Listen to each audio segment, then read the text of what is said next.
Friends, ఈ video Vinayaka Chavithi ముందు రోజు సాయంత్రం మేము వినాయకుడిని తీసుకొద్దామని బయటకు వెళ్ళామండి. ఆ రోజు అక్కడ పూజ సామాన్లు అవన్నీ తీసుకొని వినాయకుడిని తీసుకొని రిటర్న్ అయ్యేటప్పటికి నాకు డైట్ టైం అనేది క్రాస్ అయిపోయింది అనమాట, ఓవర్ అయిపోయింది.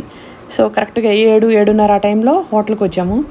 ఇక పిల్లలేమో సెట్ దోశ నూడిల్స్ పెట్టుకున్నారు, నేనేమో నా ఫేవరెట్ మసాలా దోశ పెట్టుకున్నాను.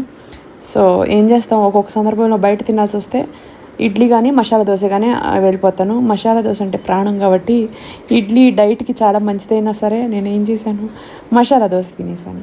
సో ఈ వీడియోస్ అన్నీ ప్రతి ఒక్క వీడియోలో నేను మీకు అప్డేట్ ఎందుకు ఇస్తున్నానంటే, మనిషి అన్న తర్వాత డైట్లో చాలా మిస్టేక్స్ జరుగుతూ ఉంటాయి. కానీ ఆ తర్వాత మిగతా రోజులన్నీ కూడా మనం దాన్ని సరి చేసుకుంటూ ఉండాలి.